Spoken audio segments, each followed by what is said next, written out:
Hello everyone, welcome back to Garage 17. Today we're here with Christian from Motorsports, working on his NA6 autocross time trial and HPDE car. Mostly stock power plant, while we're installing this DDM Works intake for the NA6.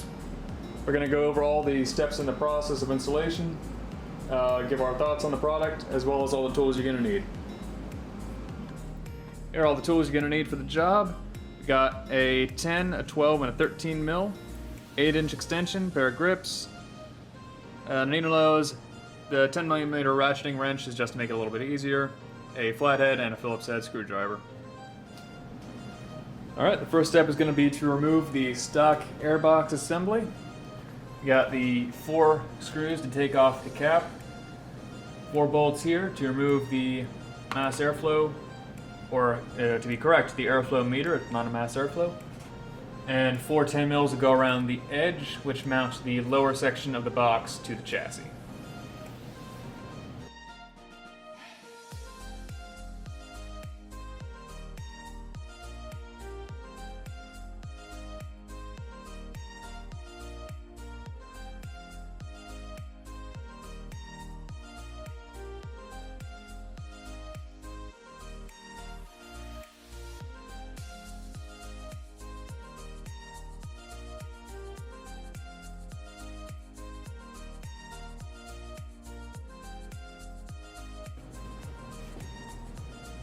There you have your airflow meter disconnected.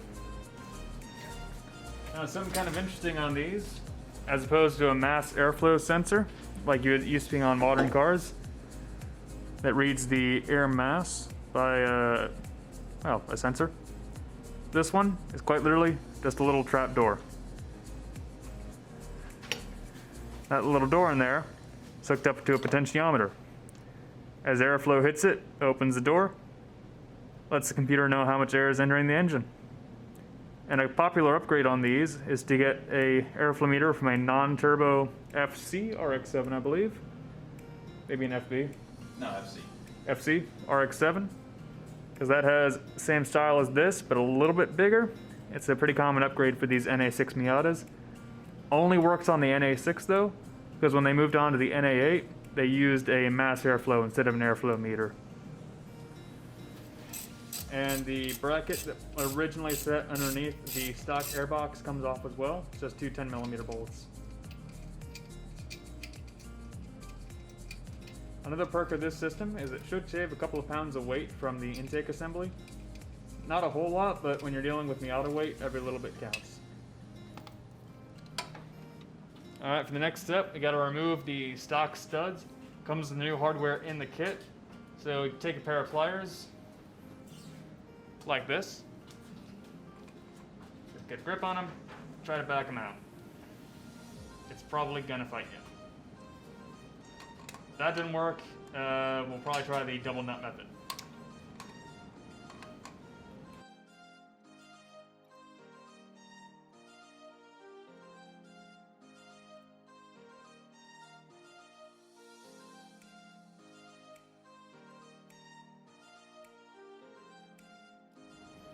So now we have the balancing act. Got the airflow meter here. First goes the heat shield. Then the included rubber gasket, and then the adapter to take it from the square to the round hole. I'll need to go on with the screws.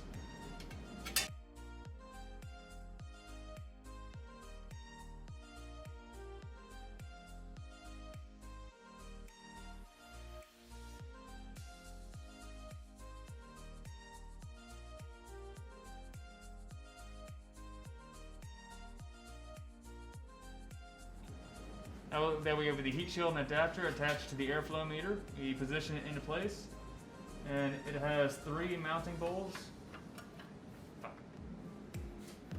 It has 3 mounting bolts for the heat shield in the stock locations where the airbox is mounted. So you need to get this lined up at the front. You drop the hose back, well done. And from there, use the included hardware, grade 8.8 bolts. Along with a lock washer and standard washer. Those get dropped in 3 locations, where that lower bracket was,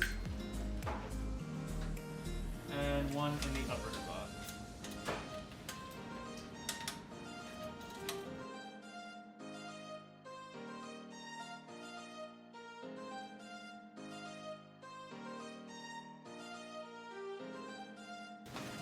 Right. And there at the very bottom, and right there, you can see the 3 bits of hardware we had to change out. Not terribly difficult, just to how to get them all to line up. Nice looking heat shield blocking from the exhaust. All that's left is to reconnect the inlet crossover, put on the air filter, verify we got everything hooked up correctly, and we'll be good to start. Alright, so we got it all put back together.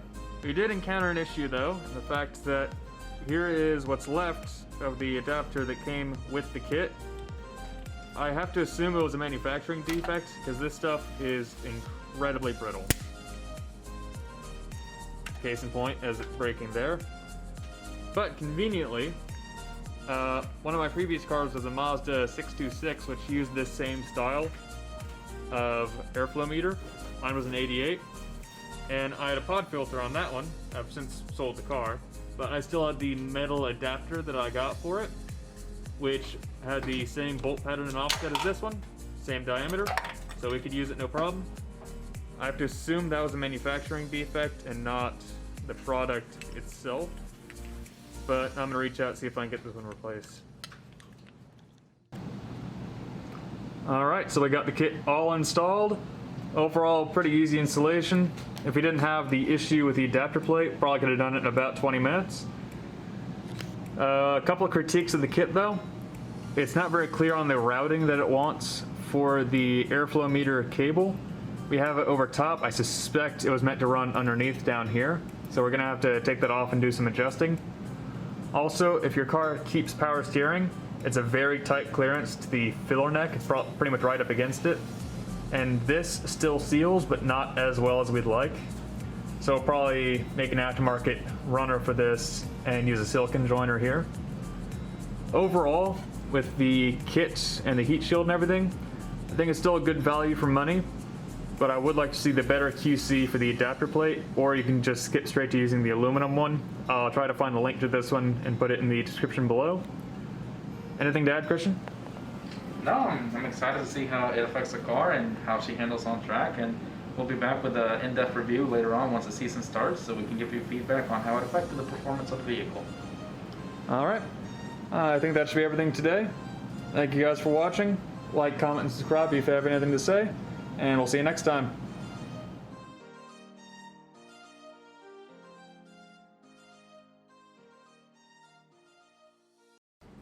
Make sure it's in neutral. Please start.